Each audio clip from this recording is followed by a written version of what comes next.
श्री स्वामी समर्थ. जय जय स्वामी समर्थ. नमस्कार मैत्रिणींनो, स्वागत आहे तुम्हा सर्वांचं पुन्हा एकदा माझ्या या नवीन व्हिडिओमध्ये. तर येणाऱ्या मराठी नवीन वर्षाच्या तुम्हाला माझ्याकडून खूप खूप शुभेच्छा. येणारा गुढीपाडवा हा तुमच्या घरामध्ये सुख समृद्धी ऐश्वर्य घेऊन येवोत हीच ईश्वरचरणी प्रार्थना करून आजच्या या नवीन सुंदर व्हिडिओला सुरुवात करते. तर 2026मधील गुढीपाडवा हा 19 मार्चला गुरुवारच्या दिवशी आलेला आहे. तर हा जो पाडवा आहे तर बऱ्याच जणांच्या मनामध्ये एक प्रश्न निर्माण झाला होता बघा, की या दिवशी अमावस्या आहे, मग गुढी उभारावी का, या दिवशी गुढीपाडवा साजरा करावा का. तर बघा, ही जी अमावस्या आहे फाल्गुन दर्शा अमावस्या, तर ती बुधवारच्या दिवशी बघा सकाळी 8:25 सुरू होत आहे आणि ही अमावस्या 19 मार्चला गुरुवारी सकाळी 6:53 समाप्त होत आहे. जरी या दिवशी थोड्या वेळासाठी का होईना अमावस्या आहे, पण त्यानंतरनं शुद्ध चैत्र जो महिना आहे म्हणजे चैत्र शुक्ल प्रतिपदा जी आहे तर ती तिथी 7 नंतरनं सुरू होत असल्या कारणामुळं या दिवशीच गुढीपाडवा जो आहे तर तो साजरा करण्यात येणार आहे. हिंदू पंचांगानुसार बघा मराठी नवीन वर्षातील पहिला सण आणि पहिला जो दिवस आहे तर तो गुढीपाडवा असणार आहे. आणि अशा या पवित्र सणानं यंदाच्या नवीन वर्षाची जी सुरुवात आहे तर ती झालेली आहे. तर असा हा तब्बल योग जो आहे तर तो साधारणपणे बघा तब्बल 9 वर्षानंतरनं असा योग निर्माण झालेला आहे की अमावस्येच्या दिवशी गुढीपाडवा आलेला आहे.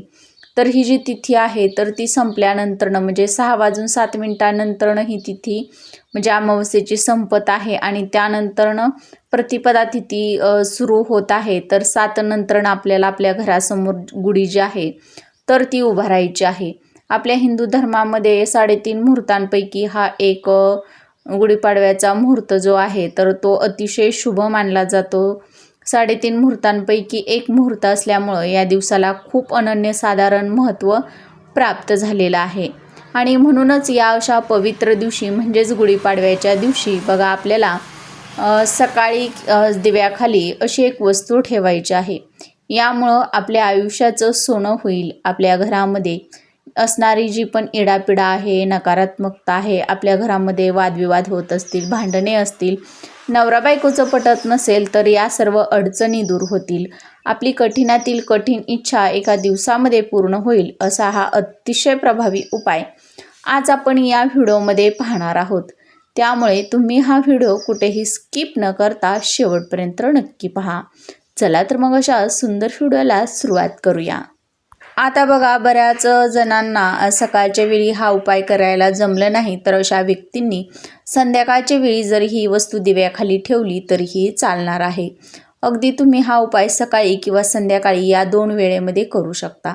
संध्याकाळच्या वेळी जर करणार असाल तर तुमच्या घरामध्ये दिवा लावण्याची जी वेळ असते तर त्या वेळेमध्ये तुम्हाला हा एक उपाय जो आहे तर तो करायचा आहे. यासाठी बघा आपल्याला एक मातीची पणती घ्यायची आहे किंवा कोणत्याही धातूचा दिवा घ्यायचा आहे. तो दिवा फक्त स्वच्छ असायला हवा. तो कुठेही फुटलेला किंवा चिरलेला असा असू नये. यानंतरनं बघा आपल्याला एक स्वच्छ प्लेट घ्यायची आहे. आता स्वच्छ प्लेट घेतल्यानंतरनं त्यामध्ये हळदी कुंकू मिक्स करून एक स्वस्तिक काढायचं आहे. स्वस्तिक काढल्यानंतरनं त्या स्वस्तिकावरती मुठभर जे धणे असतात तर ते मुठभर धणे आपल्याला ठेवायचे आहेत. मुठभर धणे ठेवून झाल्यानंतरनं आता ही सर्व आपल्याला देवघरासमोर बसून करायचं आहे. त्यामुळं स्वतःला बसण्यासाठी एक आसन घ्यायचं आहे. नेहमी कोणते पण उपाय असतील, सेवा असतील किंवा आपण जप करत असेल तर ते आसन घेऊनच करावेत. त्यानंतरनं बघा आपल्याला हे जे धणे आहेत तर त्या स्वस्तिकावरती ठेवायचे आहेत. आता धणं या दिवशी बघा पाडव्याच्या दिवशी बघा अनेक जण सोने चांदी खरेदी करतात, पण अगदीच आता प्रत्येक व्यक्तीला सोने चांदी खरेदी करणं शक्य होत नाही. अशा वेळी आपण 5 ते 10 रुपयांचे जे धणे आहेत तर ते आपल्या घरामध्ये नवीन असे धणे खरेदी करून आणायचे आहेत आणि त्यातीलच मूठभर धणे आपल्याला या प्लेटमध्ये ठेवायचे आहेत. अगदी मूठभर आणले 5 ते 10 रुपयांचे तरी देखील चालणार आहेत. जास्तच काही आणावेत असं नाही, फक्त मूठभर आणले 5 ते 10 रुपयांचे तरी देखील चालेल. त्यानंतरनं बघा, आता ही जी वाटी आहे तर ती माता लक्ष्मीच्या मूर्तीसमोर ठेवायची आहे. त्यामध्ये हा दिवा तेल आणि कापसाची दुहेरी वात घालून ठेवून द्यायचा आहे. ठेवल्यानंतरनं आपल्याला हा दिवा प्रज्वलित करायचा आहे. हा दिवा आता प्रज्वलित केल्यानंतरनं यामध्ये आपल्याला 2 लवंगा ज्या फुलासहित असतात बघा लवंगा, तर त्या 2 लवंगा या दिव्यामध्ये टाकायच्या आहेत आणि हा दिवा माता लक्ष्मीच्या मूर्तीसमोर ठेवून किंवा फोटोसमोर ठेवून आपल्याला प्रज्वलित करायचा आहे. हा उपाय आपण संध्याकाळी करणार आहात. त्याबरोबर बघा, आपण आपला जो नित्य देवपूजेमधील जो दिवा आहे तर तो सुद्धा आपल्याला प्रज्वलित करून घ्यायचा आहे आणि हा दिवा लावल्यानंतरनं आपण तिथंच बसून बघा महालक्ष्मी अष्टकमचं 3 वेळेस पठण करायचं आहे. महालक्ष्मी अष्टकमचं पठण करून झाल्यानंतरनं कणकधारा स्तोत्राचं पठण करायचं आहे.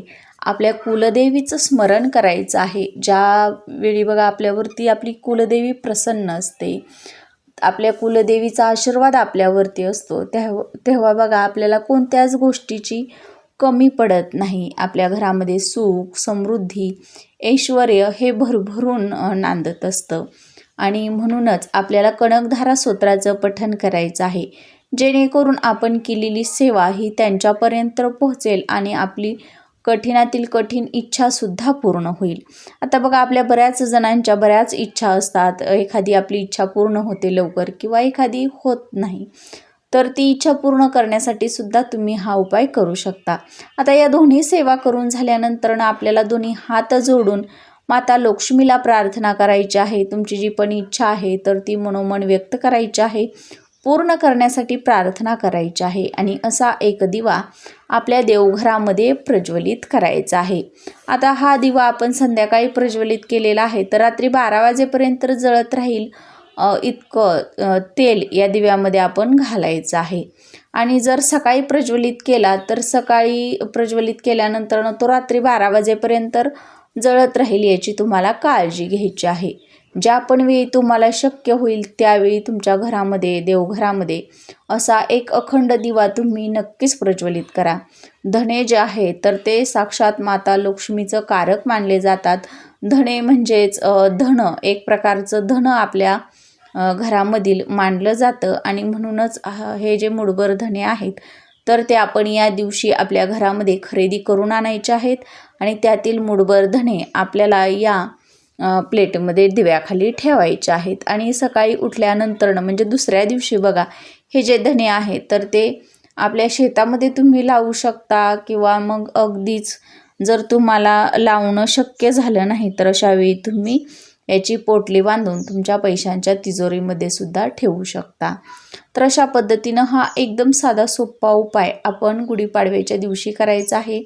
नवीन वर्षाचा पहिलाच दिवस आहे, माता लक्ष्मीचा दिवस आहे, कारण की या दिवशी पृथ्वी तलावरती साक्षात माता लक्ष्मी बघा सूक्ष्म स्वरूपामध्ये वास करत असतात, भ्रमण करत असतात आणि म्हणूनच त्यांना प्रसन्न करून घेण्यासाठी हा एकदम साधा सोपा उपाय आपण या दिवशी गुढीपाडव्याच्या दिवशी सकाळी किंवा संध्याकाळी आवर्जून करायचा आहे. माहिती आवडल्यास लाईक करा, शेअर करा आणि चॅनलवर नवीन आला असाल तर प्लीज चॅनलला सबस्क्राईब करा, म्हणजे माझे असेच नवनवीन माहितीपूर्ण व्हिडिओ तुमच्यापर्यंत पोहोचतील किंवा तुम्हाला पाहायला मिळतील.